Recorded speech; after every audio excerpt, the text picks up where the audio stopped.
So what's happening today with trust in our business? What's happening today with trust in our community, in our schools, where our kids go? Seems like everywhere you look, trust is going down. You know, in all the years I spent as a Green Beret working in trust depleted villages around the world, this was something we had to contend with all the time. You know, we had to find ways to read trust in a room, overcome trust gaps that were there between tribes, and then find ways to lead and bridge through that. It was just inherent to that kind of work. But since I've been working with business leaders just like you all over the country, whether it's in Fortune 100 companies or small startups, I am now seeing those same indicators of low trust that are having an impact with special forces guys all over and gals all over the world. And you probably are too. You know, just recently I was working with a Fortune 100 company, and what they were struggling with was their lines of business that handled different aspects of the company output just could not get along.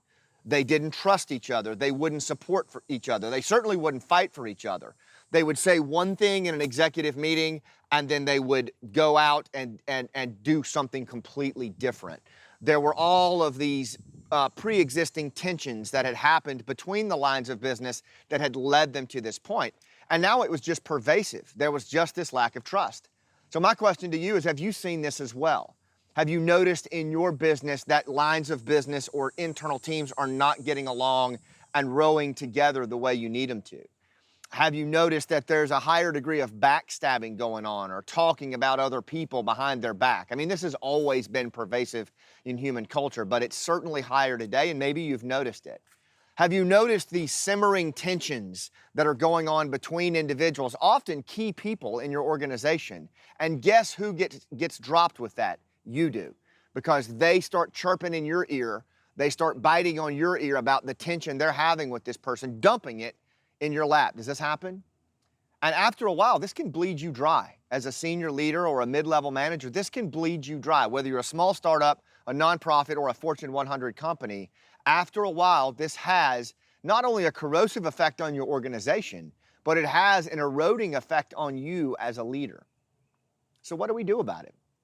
What do we do about it? How do we handle these trust issues that are happening today? Are there indeed trust issues happening, or are we just, going through what everybody else has gone through? And the answer is there are definitely epic erosions of trust happening in the country today like we've never seen before.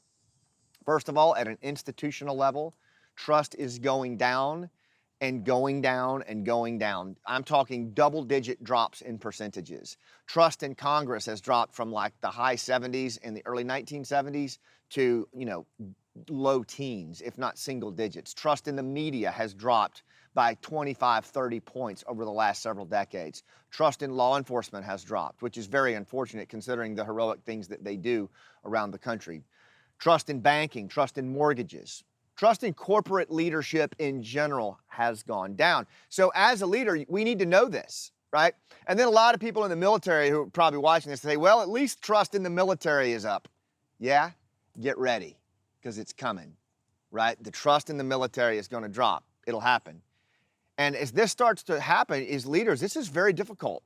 How do we deal with this? But we got to understand it at a fundamental baseline level. If we don't know that people are losing trust in the institutions that kept this country operating at the level that it always has, then we are delusional and we're setting ourselves up for failure. So that's the first thing, is notice that trust is going down at an institutional level, and we need to know that. The second thing that worries me the most, though, is that trust at a community level is dropping even faster. Gallup took a poll in 1972 that said, do you trust your neighbor? 1/3 of Americans said no. And today, 2/3 of Americans now say they don't trust their neighbor. But you don't really need that poll. I mean, look around. When you drive through your neighborhood, do you see more privacy fences or front porches, right? There's all kinds of little indicators. Look at how people treat each other on the street. Watch television on CNN or Fox News for 30 seconds, and you'll get a sense of the erosion of community level trust where we don't trust each other. Now think about how that shows up. Let's walk it back to your business. The conflict between your lines of business, the backstabbing, the simmering tensions between key leaders. No wonder, right? And so if we don't take responsibility for this as leaders, what'll happen is Trust will continue to erode in your organization. Like we're in Florida right now. We have all these underground aquifers in Florida, all these underground rivers that are cutting through the bedrock like water cannons.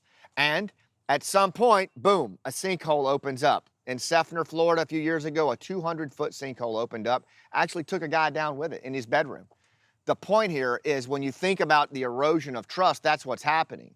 It's eroding all underneath your feet right now, underneath your business, underneath your community, and then one trigger happens, bam, you got the sinkhole. And it's very hard to recover from that. It's very hard to overcome when that magnified erosion of trust manifests into that sinkhole.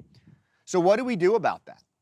How do we handle that as leaders? Well, the first thing that I'm going to tell you is we need to understand that there's different versions of trust, right? The trust that we dealt with as Green Berets in tribal societies is called bonding trust. And that's where it's your mom, your dad, your tribe, and you only trust them and no one else. Everyone else is the enemy. So it creates this in-group, out-group dynamic. And it's been around forever. Here in the United States, a couple hundred years ago, bridging trust started to arrive, which was built on the shoulders of that bonding trust. And that allows you to trust beyond your in-group, your mom, your dad, your tribe, and trust in other individuals in a free society who are a different ethnicity, live in a different geographic region, different socioeconomic status. It was a byproduct of a free society. And that bridging trust is the secret sauce of a high-performing culture. But guess what? It's not just trust that's eroding in the country today. It's bridging trust. The ability to trust beyond your in-group and trust other individuals to build a high-performing culture that's bigger than just one little group, that's going down. And we're not losing trust altogether. We're going from bridging trust back to where we came, bonding trust, where we only trust our in-group. Everyone else is an out-group. We only trust the people who look like us, think like us, believe what we believe. Look around, you'll see it. You'll look through that lens and you'll see that bonding trust is on the rise in the United States. And here's the problem. You can't build a high-performing country or a high-performing culture or a high-performing business around bonding trust because the in-group, out-group dynamic, the feud, will always tear you apart from the inside out. So what do we do about it? Well, as leaders, we have to understand the levels of trust deeper than what we do now. Understand that there is a bonding trust and a bridging trust dynamic, and that bonding trust is really where we come from. It's our natural default. We'll always default to our in-groups if we get scared or frightened. So we have to lead through that and bridge beyond that. As leaders, we have to create a vision of something that's bigger than any one in-group. If you're that Fortune 100 leader I talked about earlier in the story, then what's the vision that unifies all these different lines of business into something common that they can get their head around and get excited about? How do you bridge beyond these in-groups and out-groups? The final thing I'll say is learn to recognize these in and out groups. It's not hard. As a leader, you should be looking around, noticing where in-groups and out-groups pop up and the tensions that happen from it. Identify the formal or informal leaders in those in and out groups and bring them together. Maybe one at a time's best, and talk to them about the overarching culture and bridging vision that you're building and ask them to help you build it. You'll be surprised at the answers that you'll get. The bottom line is trust is eroding in this country, bridging trust is, but the good news is it can be restored. I've seen it done in some of the most trust-depleted, violent places on earth, but it cannot be done without leadership. And leaders can't do it if they just operate on instinct and don't build their skill set around trust. So lean into it. Understand the different levels of trust and always look for opportunities to bridge beyond the in-groups. Thanks for what you do. I'll see you on the rooftop.